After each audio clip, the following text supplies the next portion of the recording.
In 2008, Nokia generated over $76 billion in revenue. They were at the top of the mobile market, but within a few short years, they lost all their market share and exited the industry. Bankruptcy seemed inevitable as executives fled, but one man refused to accept this fate. This is the story of how one man destroyed Nokia and how another revived it in the modern smartphone era. Chapter 1. Signs of Weakness. Nokia was the undisputed leader of the mobile industry. As the company grew, so did its revenue, from $7.5 billion in 1996 to 10 times that by 2008. But everything was about to change. At the height of Nokia's dominance, a single event reshaped the industry. In 2007, a press conference took place that sealed Nokia's fate: the unveiling of the iPhone by Steve Jobs. People watched as the phone market changed overnight.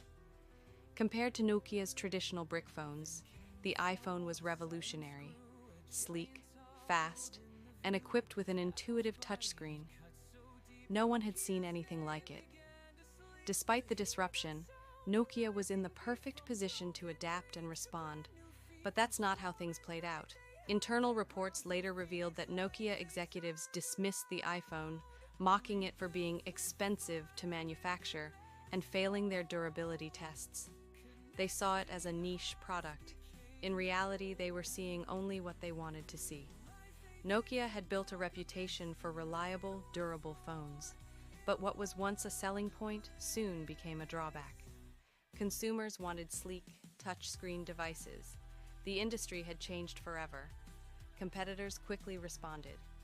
In 2008, HTC and Google launched the T-Mobile G1, powered by the first version of Android.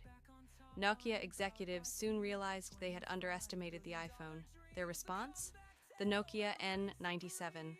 Marketed as the iPhone killer, it featured a 5-megapixel camera, a slide-out keyboard, double the storage of the iPhone, GPS, and a touchscreen.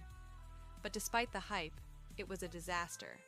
The device was clunky, the screen unresponsive, and the biggest problem was its outdated operating system, Symbian. Once an asset, Symbian had now become a liability. Unlike Android and iOS, it was difficult for developers to work with. At launch, Nokia's App Store had just 500 applications, while Apple's App Store already had over 100,000. The N97 was a colossal failure. Nokia realized they needed drastic change. That change came with their new CEO. Chapter 2. The Man Who Destroyed Nokia. In September 2010, Nokia appointed Stephen Elop as CEO. Elop had led Microsoft's business division, driving the company toward cloud computing and producing record profits. He was known as a change agent, and Nokia was in desperate need of change. But the transformation he brought had unintended consequences. On his first day, Elop called a company-wide meeting. It was a historic moment, detailed in the book Operation Elop by former Nokia employees. Security was tight, cameras were forbidden. Then Elop gave his now infamous speech. "We are standing on a burning platform. There is intense heat from our competitors. Apple redefined the smartphone. Symbian is proving to be non-competitive.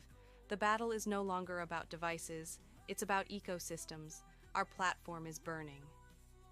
His speech, meant to motivate, had the opposite effect. It undermined Nokia's own products, turning challenges into a full-blown crisis. The speech was leaked to the public, damaging Nokia's brand, lowering sales, and shaking shareholder confidence. But Elop wasn't concerned. He wanted Nokia in crisis mode to justify his boldest move yet. Nokia needed a new operating system, but which one? They could have adopted Android, the dominant alternative to iOS. But Elop had other plans. He pushed for Microsoft's Windows Phone, OS. After the burning platform speech, switching to Windows Phone became the only viable choice. Elop, leveraging his deep ties to Microsoft, struck a deal. Nokia would build hardware and use Windows OS exclusively. In February 2011, Nokia officially announced its new strategy. Symbian would be phased out in favor of Windows Phone.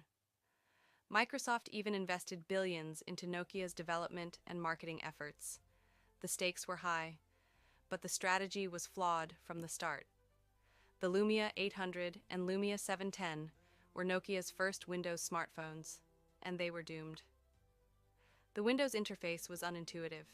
Users had to relearn how to use a smartphone, and many found it unnatural. The software felt like it was built for desktops, not mobile. Windows Phone also imposed hardware restrictions. Nokia's devices were stuck with single-core processors, while competitors had dual and quad-core chips. They lacked storage space and, bafflingly, had no front-facing cameras. But the biggest problem was the lack of apps. Windows Phone's ecosystem was weak, deterring developers. By the time Nokia launched its new phones, most users had already committed to Android or iOS. Despite the failure, Alop remained loyal to Microsoft, refusing to consider Android. Many at Nokia's board felt he was making unilateral decisions. The final agreement with Microsoft was reportedly signed just hours before its public announcement. Between 2011 and 2014, Nokia sold 52 million Lumia devices. Samsung matched that figure in just 2 months. The partnership was a disaster. Elop's leadership was under scrutiny. Then, in 2014, he left Nokia, returning to Microsoft. But he didn't go alone. Microsoft acquired Nokia's phone division for $7.2 billion. Elop became the president of Microsoft's mobile division, taking many key Nokia executives with him. Before Elop, Nokia held a 33% market share. When he left, it was under 3%. Microsoft also failed in mobile, eventually selling Nokia's phone business for just $350 million in 2016. Microsoft moved on to cloud computing. Nokia, however, was left with nothing. By all logic, Nokia should have disappeared, but it didn't. Chapter 3: A White Knight. While Elop's Nokia was crumbling, one division was thriving: Nokia Solutions and Networks. Once unprofitable, this division was turned around under Rajiv Suri, who became CEO in 2014. Suri had been with Nokia since 1990. His leadership style was the opposite of Elop's, focused on stability rather than risk. With the money from Microsoft's acquisition, Nokia initiated a massive share buyback, restoring shareholder confidence. Then, Suri pivoted Nokia toward a new industry: telecommunications infrastructure.